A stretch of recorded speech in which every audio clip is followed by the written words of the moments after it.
Hopefully we're live. Hopefully we're back live again. We just crashed. Nothing we can do about it. I don't see we didn't get a huge drop rate or anything. Everything was going. One just came back live as I hit the F5 button, of course. Yep.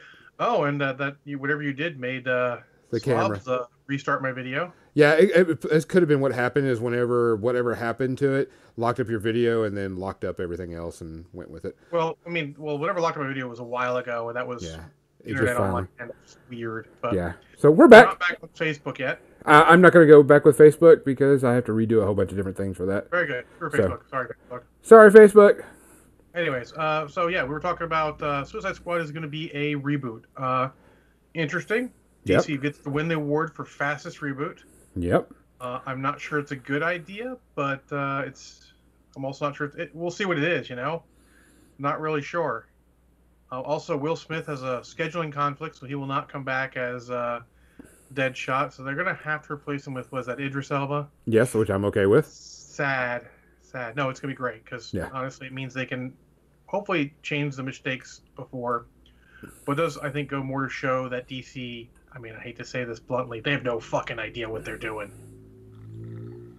They half want to have the shared universe. They half just want to have successful movies. So we'll see what they do overall.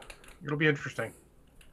It will be. It's going to be interesting to see what's going on with everything. But it's time to be alive that, one of the two major comic companies could have their movie franchises, no one knows what's going on with them, and that's okay. So, well, Miles just said we're on Facebook also, so I just lost the feed for it. But no worries, if we're on Facebook, you guys will see it. So cool, sweet. We should start getting into some movies since we just wasted 10 minutes. We're back then. Don't know what happened. Just something that happens with us, guys. Can't do anything about it. We're trying to make sure everything runs smooth. Something happened, but don't know what. Okay, so yeah, we just finished that. I can do a real quick one. I watched, of course, Star Trek and the Orville. The Orville this week was good. They were back to the good funny that I liked. They had some good things going on. It was quite hilarious. Good episode of Orville, and of course, a great episode of Star Trek Discovery. So there's that one right there. The quick and easy. Discovery note is my ex-roommate, Creekins, is actually going to try and find a way to float me her password or whatever so that I can watch it because she says I really need to. So. Oh yeah, 100% you need to. And after living with me for 2 years, she really knows my my taste. So it'll be good to see. We'll see if that works. I also got a message back from my friend about the special Star Wars miniature, X-Wing miniature that's going to be at Adepticon with the alternate paint scheme. Vulture class droid fighter. Okay. Let me check my Give a Shit-O-meter. Okay. Okay. So cool for people who want to play droids, cool, but not for me. All right. My first movie, I'll go with my first one. A bunch of these are Netflix, guys, because I just put it on to I could do things, and I watched a movie called Io.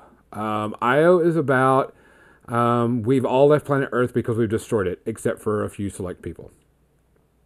So it's Io as in the moon of was that Jupiter or Saturn? Yeah, Saturn. Yeah. And that's where they went. To live.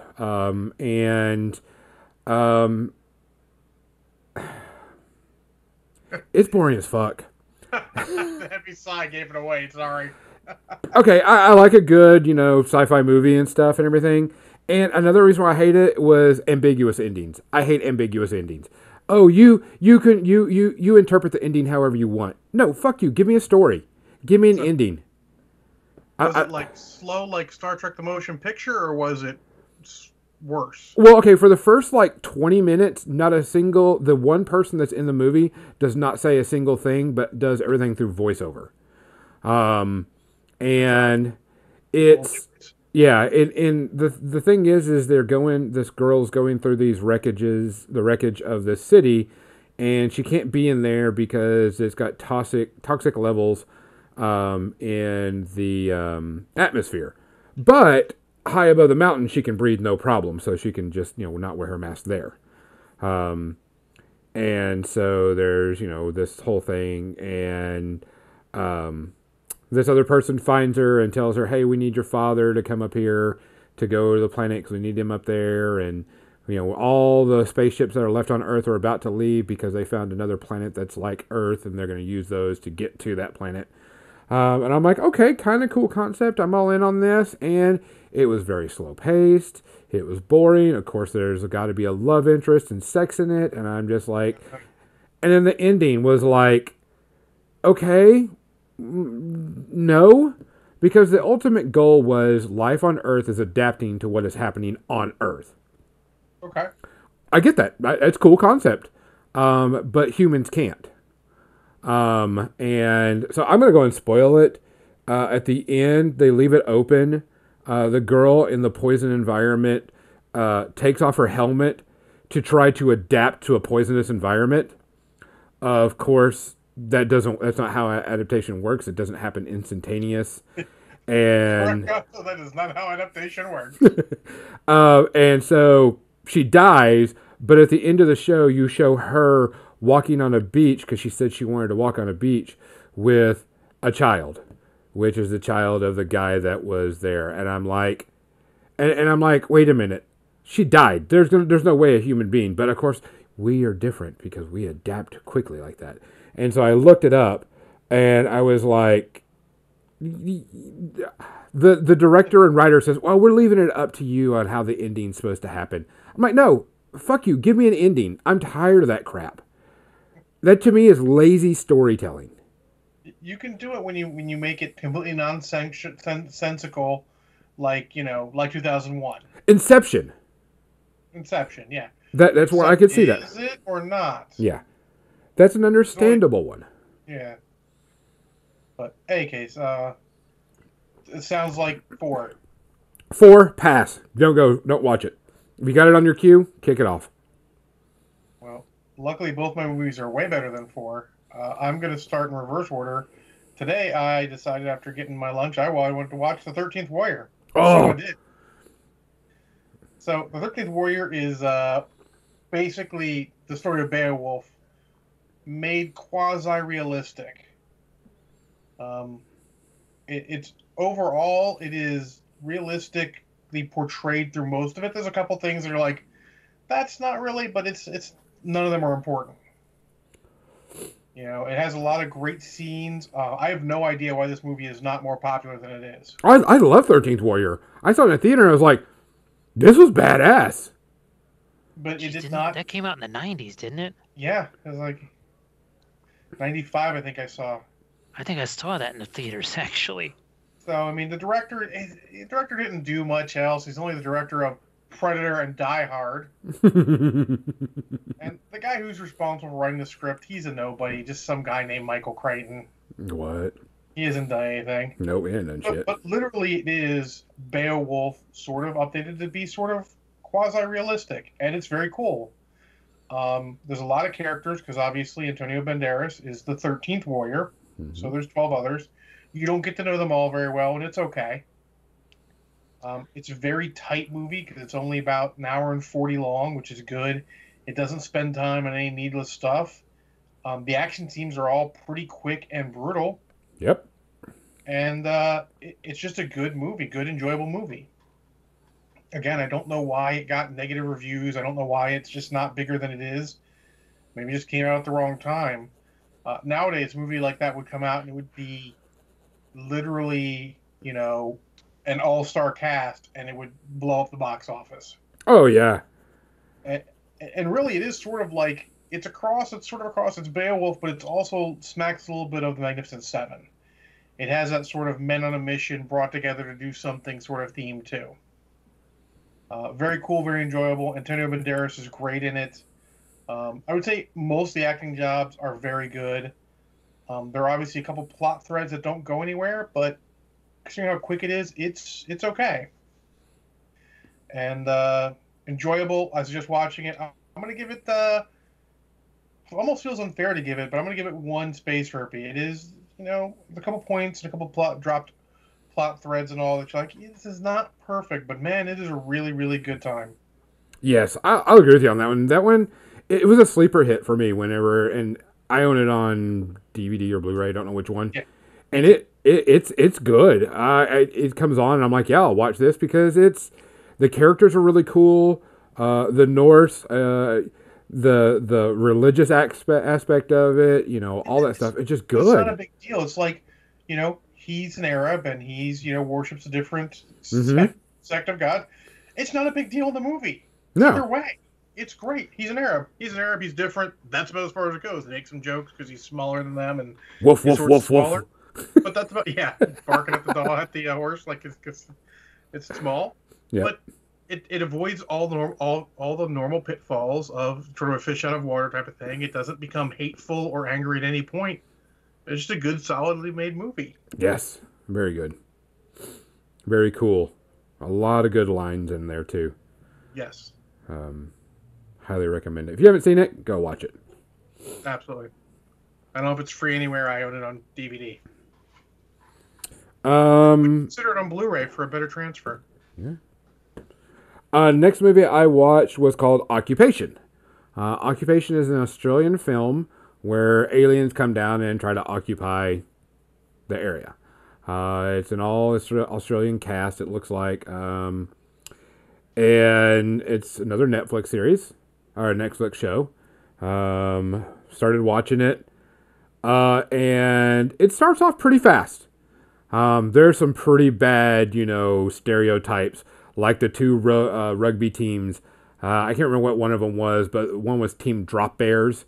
And I was like, it was just totally, completely stereotypes of everything. So I was laughing at it. But these aliens come down and start capturing everybody, shooting everybody up, start killing everybody.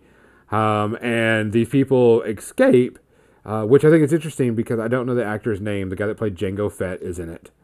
Don't know the actor's name either. Yeah, but he's driving his RV, and I'm talking a clunky piece of junk RV down the road, and this alien fighter comes at him from down the road and shoots him, and he dodges the laser bullets with his RV.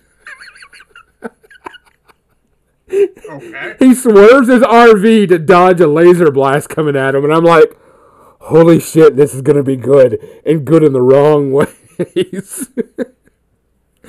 And it was bad. Plot holes out the yin yang. The story goes nowhere. They skip around a lot.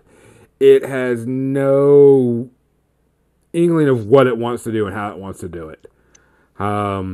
Special effects were badish. Badish. Yeah, they tried. You can tell this was very low budget. Like, they've tried to put on, like, the guy took the mask off the alien and is like, oh, I'm going to put this on so I can see what the aliens see. And that makes the whole plot. And I'm like, what? I'm like, how would we know that would work? And, of course, they pick up alien weapons and they know how to use it, and, right off the bat. And, of course. And eventually they fight the aliens, and the aliens, in their area surrender, and they were like, all right, now here's the thing. We can live together or we can kill you. And you can work with us or against us.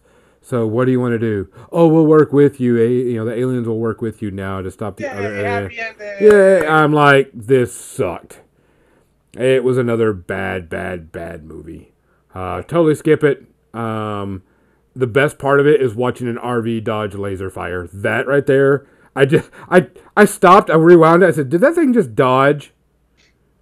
And it was like a dodge like whenever you saw Han Solo's head dodge in Star Wars when he did that. And it was like that. I was like, what? Rewind. Yeah, that fucking RV, he swerved that RV to dodge a laser blast coming at him. Oy vey. I want that reaction time. So, skip it, boys and girls. It sounds like 4, 5. 4, yeah. 4. All right. Well, my next movie is the one I watched earlier. I watched Saturday. Is actually in the opposite spectrum of the scale. I found out a couple weeks ago that it was available as a cool collector's steel book, and I was very disappointed that I did not know about this beforehand. So I bought it immediately. And that would be a little movie called The Adventures of Buckaroo Banzai Across the Eighth Dimension. Oh, that's a classic. It is. It is one of my favorite movies, and you always get worried after a couple years. Like, I haven't seen it in a little bit. Actually, I guess I haven't seen it in a couple years. Is it still going to hold? It still holds up. It is still that quirky, perfect John movie. And in fact, I noticed a bunch of different extra things. I probably could have spent the whole media section talking about just this movie, but I won't. But it is good. All the characters are likable or despicable as it needs to be. Christopher Lloyd's a little underused as John Big Bootay, and or Big Boot, or however you want to pronounce his last name, depending on who you are. Bootay. He's a little underused, but John Lithgow chews the fucking scenery. Oh my god. He turned his performance all the way up to 11, and it is glorious. It's got a lot of... It's not like a huge cast. It's Peter Weller in the main. You got much more larger names as villains or recognizable people as villains rather than heroes. I guess the next biggest cast member is really Jeff Goldblum. Yep. Who plays New Jersey, who's a doctor. And it's got that sort of, what I imagine is that Doc Savage sort of feel. It's I know it was supposed to be sort of like a modern sort of Doc Savage type of thing, Buckaroo Banzai is, a jack of many trades and master of a couple of those. He's a brilliant neurosurgeon. He knows how to fight. He's, designed the jet car, which can drive through mountains. Oscillation overthruster. And, it's just an enjoyable movie. They got a lot of good banter. They don't explain everything because you don't need to. They leave you wanting more. It feels like it's part of a bigger universe, and you want more of it. From our understanding, there was actually a comic that came out that explained more of it. In movies, there have been movies. There's been talk of more movies, reboots, and whatever. I think J.D. Richter, who is the writer, actually finally got the rights back and is thinking about trying to do something else. But there's been comics, there's been books, there's been a bunch of extra stuff. But it's hard because it feels like it should have been a bigger series, not just one movie. Yeah. But we never got it. The funny thing I noticed, I'll just mention through this, is they've got the sort of comical Secretary of Defense who shows up in the beginning and then shows up in the end when they assault Yo-Yo-Dine. And what I never realized beforehand is every time it's like he's got one or two of those Electroid guards with him, and he gets away from him and gets further into the building. I'm like, and none of them want to let him go. I'm like, I think this guy's actually a secret badass. Which totally goes against his character, or it's a just minor plot hole I just noticed. But I'm like, what is he doing to get past all these guys? But Adventure Buckaroo Banzai, it's got a lot of great lines, great banter, good cast. It is my favorite movie with Clancy Brown in it. As Rawhide, he's sort of Buckaroo's second. Really enjoy his... He's not in a lot, but the performance he does is great. I would say most of the actors do a good, solid job in this. They're all a little quirky in all the right ways. But, this is going to shock no one. This is Zero Shot to Kraken. This is literally a classic to me. Yeah. This and Big Trouble in Little China are like two of the near and dear to my heart quirky movies that I just love unabashedly. Oh, yeah. So I would check it out. It was on Amazon Prime a couple years ago. I don't know if it still is, but Shot Factory still has a couple left of the limited edition steel books if you care enough to buy it on Blu-ray and the steel book. It's got a whole extra disc of special features I have not watched yet, but I will soon. Ish. I just saw a chat that Xander said that he saw the Ninja game I was talking about, which is Sekiro. Yes, it does go back to the Tenchu Secret, the stealth assassin. A lot of people are playing that game like an assassin game too, because you can do it, because you can flip around and do a lot of weird things. So just to answer his question, my last one is another Netflix movie called First Light.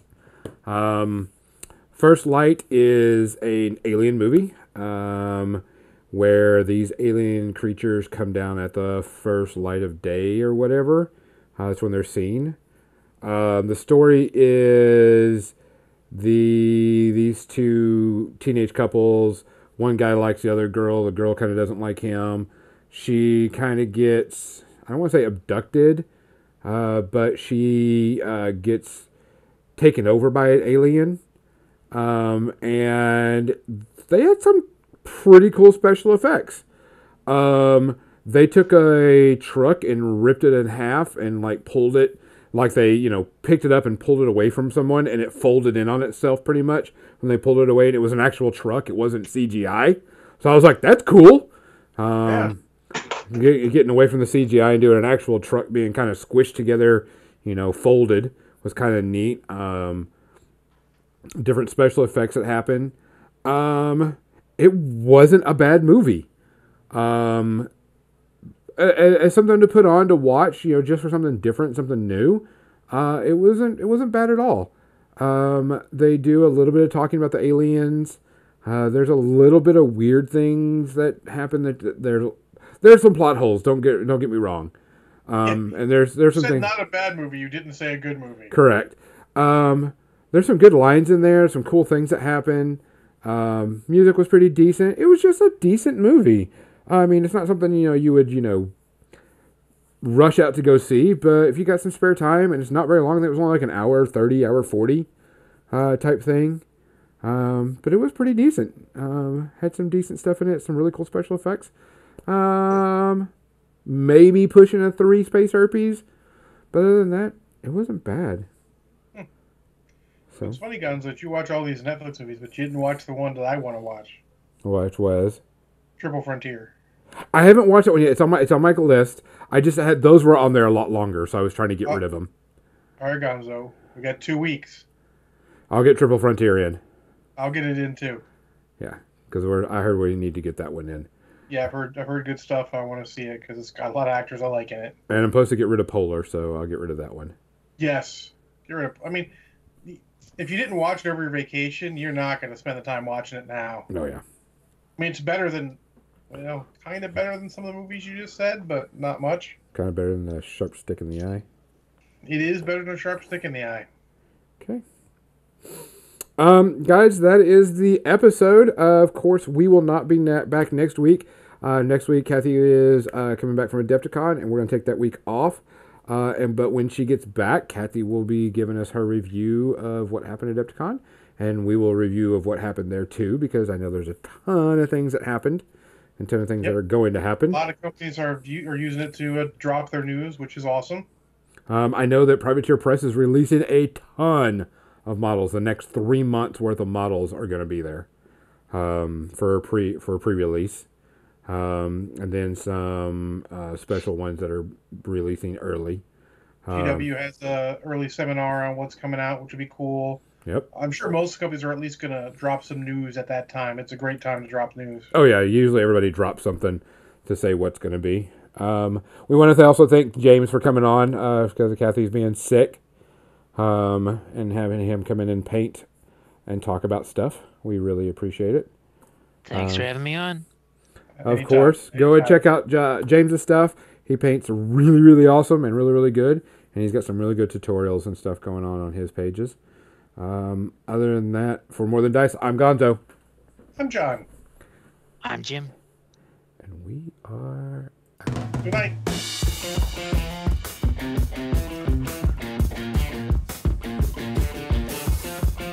Are you rolling the credits, guys? The credits are rolling. Check that out, guys. We have credits. What? Credits. Actual credits, oh my god. Look, actual credits with actual names of people that are in the chat. Oh my god. It's just there. That's it. That's the whole credits? That's the whole thing because it's got a problem with it that is not helping people out. Look, here it comes. For some reason, it's not picking up our subscribers. I find it hilarious that I'm the only name on it. I know, I think that's hilarious. It doesn't work great.